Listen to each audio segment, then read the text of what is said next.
요즘 세상이 정말 너무 빨리 변해서 정신없고 또 불안하기도 하죠. 자, 오늘은 19세기 산업혁명이라는 엄청난 격동의 시기에 존 커쇼라는 설교가가 외쳤던 흔들리지 않는 믿음에 대해 이야기해 보려고 합니다. 그의 메시지가 어떻게 200년이 지난 지금 우리에게도 여전히 강력한 울림을 주는지 그 핵심 속으로 한번 들어가 보겠습니다. 존 커쇼의 모든 생각은요, 바로 이 한 구절에서 출발한다고 보시면 됩니다. 여호와는 살아계시니 나의 반석을 찬송하며. 주변의 모든 게 진짜 모래성처럼 허무하게 무너져 내릴 때 그는 이 구절을 절대로 변하지 않는 단단한 진리의 반석으로 꽉 붙잡았던 거예요. 이게 바로 그의 세계관의 핵심, 그 시작점이었습니다. 여러분, 커쇼가 살았던 19세기 영국을 한번 상상해 보세요. 공장 굴뚝에선 시커먼 연기가 뿜어져 나오고 기찻길이 온 마을을 가로지르고요. 수백 년 동안 이어져 오던 삶의 방식이 그냥 뿌리채 흔들리던 그런 시대였죠. 이런 혼란 속에서 절대 변하지 않는 진리가 있다는 메시지가 얼마나 큰 위로가 됐을지 이제 좀 감이 오시죠? 자, 그래서 오늘은 커쇼의 생각을 이해하기 위한 5가지 핵심 키워드를 살펴볼 겁니다. 설교가의 흔들리지 않는 믿음에서 시작해서 그리스도는 살아있는 반석이고 구원은 하나님께로부터 오며 하나님의 강을 지나 마지막으로 신자들을 위한 도시까지 한번 쭉 따라가 볼게요. 좋습니다. 첫 번째 주제, 바로 흔들리지 않는 믿음인데요. 아니, 커쇼는 왜 그렇게 변하지 않는 것에 집중했을까요? 그가 살던 시대의 사람들이 느꼈던 그 근본적인 불안감, 거기서부터 한번 시작해보죠. 커쇼가 설교에서 이런 말을 해요. 세상에 변하지 않는 게 어디 있냐는 거죠. 심지어 우리 마음도 그렇잖아요. 어제는 막 세상을 다 가진 것처럼 기뻤다가도 오늘은 또 바닥까지 슬퍼지고 사랑하는 사람을 잃기도 하고요. 이럴 때 도대체 뭘 붙잡아야 할까요? 바로 이 지점에서 절대 변하지 않는 무언가가 있다는 생각은 그냥 딱딱한 교리가 아니라 정말 간절한 희망이자 위로였던 겁니다. 그럼 그가 붙잡은 그 변치 않는 건 대체 뭐였을까요? 커셔는 그 답을 아주 강력한 비유 하나로 설명해요. 바로 예수 그리스도가 살아있는 반석이라는 거죠. 이게 그의 모든 믿음의 뭐랄까 주춧돌 같은 거예요. 근데 진짜 재밌는 게 뭐냐면요. 커쇼는 이 반석을 그냥 뭐 단단한 돌멩이 이렇게만 보지 않았다는 거예요. 이 반석에 4가지 중요한 기능이 있다고 봤어요. 첫째는 우리 믿음을 세울 기초, 둘째는 인생의 거친 비바람을 피할 그림자, 셋째는 목마른 영혼을 위한 샘물, 즉 수원이죠. 그리고 마지막으로 모든 위험에서 완벽하게 안전한 바위 틈까지. 어때요? 듣기만 해도 든든하지 않나요? 사실 우리 모두가 원하는 것들이잖아요. 특히 이 바위 틈이라는 이미지를 설명할 때 커쇼는 당시 사람들이라면 누구나 알던 찬송가를 인용해요.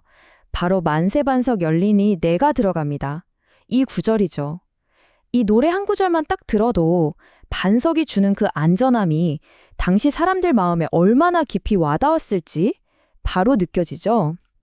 그의 메시지가 그냥 혼자만의 생각이 아니라 그 시대의 문화와 딱 맞아떨어졌다는 걸 보여주는 거예요. 자, 이렇게 든든한 반석이 있다는 건 알겠어요. 근데 사람은 어떻게 그 반석 위로 올라갈 수 있는 걸까요? 네, 바로 이 질문에서부터 구원이라는 아주 중요한 이야기가 시작됩니다. 이 구원을 제대로 이해하려면 먼저 알아야 할 키워드가 하나 있습니다. 바로 중생. 말 그대로 다시 태어난다는 뜻이죠. 근데 이게 뭐 새해부터는 착하게 살아야지 하고 결심하는 거랑은 차원이 다른 얘기예요. 이건 개선이 아니거든요. 커쇼가 말하는 중생은요, 내 노력이나 의지와는 1도 상관없이 신의 힘으로 완전히 새로운 존재로 다시 만들어지는 말 그대로 재창조되는 사건을 의미합니다. 누가 이 다시 태어남을 가능하게 하느냐, 이 부분에서 커쇼는 정말 단호합니다. 그는 딱 잘라 말해요. 신의 은혜는 혈통으로 유전되지 않는다. 즉, 부모님이 믿는다고 자녀가 저절로 믿게 되는 것도 아니고, 내가 간절히 원한다고 되는 것도 아니고, 내가 똑똑하게 선택한다고 얻을 수 있는 것도 아니라는 거예요. 이건 전적으로 100% 신의 일방적인 행동이라는 거죠. 자, 그럼 신의 능력으로 이렇게 다시 태어난 사람은 그 속에서, 내면에서 어떤 경험을 하게 될까요? 이걸 설명하기 위해 커쇼는 또 하나의 정말 멋진 비유를 사용하는데요. 바로 하나님의 강입니다. 커쇼가 볼 때 신의 사랑이라는 건 한 번 받고 끝나는 그런 고여있는 연못 같은 게 아니었어요. 그게 아니라 끊임없이 흐르고 흐를수록 점점 더 깊어지는 강과 같다는 거죠. 그는 시편의 한 구절을 인용하면서 이 역동적인 사랑의 강물이 어떻게 믿는 사람의 삶을 가득 채우고 또 기쁨을 주는지 생생하게 그려냅니다. 심지어 그는 구약 성경에 나오는 에스겔이라는 선지자의 환상을 가져와서 이 경험이 얼마나 깊어지는지를 단계별로 설명해요. 처음에는 그냥 발목 정도만 찰랑거리는 수중이에요. 그러다가 무릎까지 차오르고 좀 더 들어가니 허리까지 오죠. 그리고 마침내 내 키를 훌쩍 넘어 온몸으로 헤엄쳐야만 하는 그런 깊은 강이 되는 겁니다. 이게 바로 커쇼가 말하는 신의 사랑에 완전히 빠져드는 몰입의 상태인 거죠. 자, 그럼 이 사랑의 강에 푹 잠긴 사람들은 그냥 혼자서만 있을까요? 아니죠. 그들은 함께 모여서 하나의 공동체를 이룹니다. 커쇼는 이 공동체를 하나님의 도시라고 불렀어요. 이 도시 얘기를 이해하려면 시온이라는 단어를 먼저 알아야 해요. 성경에서 시온은 보통 예루살렘을 가리키는데요. 커쇼가 말하는 시온은 어떤 특정 장소가 아니에요. 그게 아니라 바로 사람들, 믿는 사람들의 모임 그 자체를 의미하는 겁니다. 커쇼는 이 도시를 하나하나 뜯어서 아주 자세하게 설명해요. 비유가 정말 재밌습니다. 도시를 둘러싼 단단한 성벽은 신의 구원을 뜻하고요. 그 성벽 위에서 밖을 내다보는 파수꾼은 바로 목회자들입니다.